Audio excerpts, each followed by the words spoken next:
আসসালামু আলাইকুম everyone. Welcome back to my channel Tahmina's cooking recipes. আজকে আমি আপনাদেরকে তৈরি করে দেখাবো আলু দিয়ে রুই মাছের ডিম ঝুরি। এই ডিমের ঝুরিটা রুটি অথবা গরম গরম ভাতের সাথে খেতে অসম্ভব মজা লাগে। তাছাড়া এখন তো বাজারে প্রচুর পরিমাণ মাছের ডিম পাওয়া যায়। আমার বাসায় আজকে রুই মাছ এনেছে, সেই রুই মাছ থেকে ডিমগুলো বের হয়েছে। ডিমগুলো যেহেতু রান্না করব তাই আপনাদের সাথে একটু শেয়ার করা আর কি। আশা করছি রেসিপিটি আপনাদের কাছে ভালো লাগবে। ভালো লাগলে আমার ভিডিওটিকে একটি লাইক দিবেন এবং আমার চ্যানেলটিকে সাবস্ক্রাইব করে সাথেই থাকবেন। তাহলে চলুন কথা না বলে চলে যাই মূল রেসিপিতে। প্রথমে চুলায় একটা প্যান বসিয়ে এর মধ্যে দিয়ে দিয়েছি 1/3 কাপ পরিমাণ সরিষার তেল। আপনারা চেষ্টা করবেন এই ডিমের ঝুরিতে সরিষার তেলটা দিতে, এতে করে এর টেস্টটা ভালো আসে। আর এখানে তেলের পরিমাণটা একটু বেশিই দিতে হয়। এখন এর মধ্যে একটা তেজপাতা 2টি টুকরো করে দিয়ে দিচ্ছি। আর দিচ্ছি 1/4 চা চামচ পরিমাণ আস্ত জিরা। একটু ভেজে নিচ্ছি। ভেজে নেওয়া হয়ে গেলে এখানে 1/2 কাপ পরিমাণ পেঁয়াজ কুচি দিয়ে দিচ্ছি। পেঁয়াজগুলোকে একটু মোটা করে কেটে নিয়েছি। এবার পেঁয়াজগুলোকে 1 মিনিটের মতো ভেজে নিচ্ছি। 1 মিনিটের মতো ভাজা হলে আমি 5 থেকে 6টি কাঁচামরিচ এরকম করে কেটে নিয়েছি।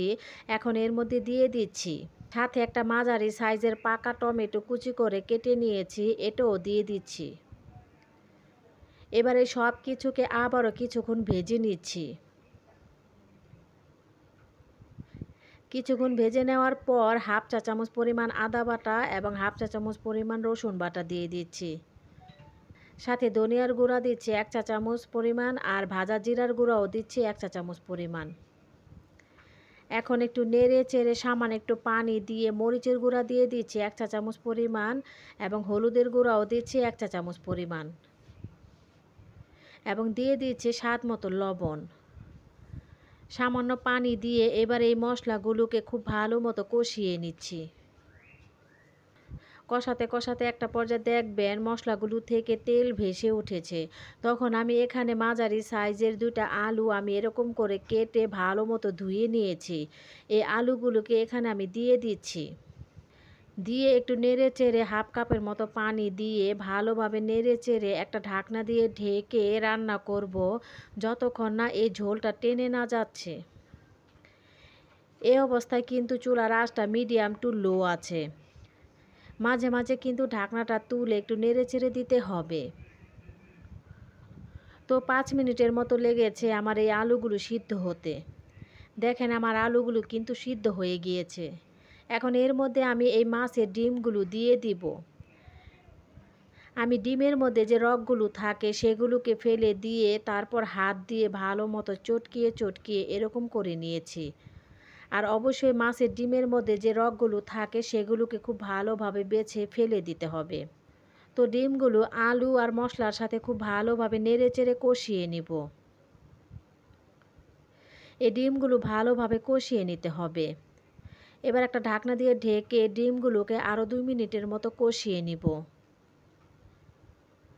2 মিনিট পর ঢাকনাটা তুলে নিচ্ছি। কষানো হলে এখন এর মধ্যে 1/2 কাপ পরিমাণ পানি দিয়ে দিচ্ছি।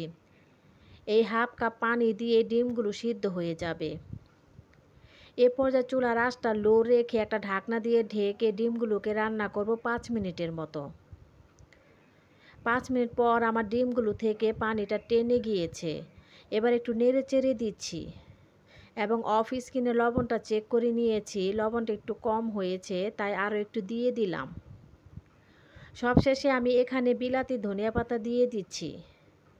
আপনারা এখানে ধনিয়া পাতাটাও দিতে পারেন। আমার বাসায় ধনিয়া পাতা ছিল না তাই বিলাতি ধনিয়া পাতাটা দিয়েছি।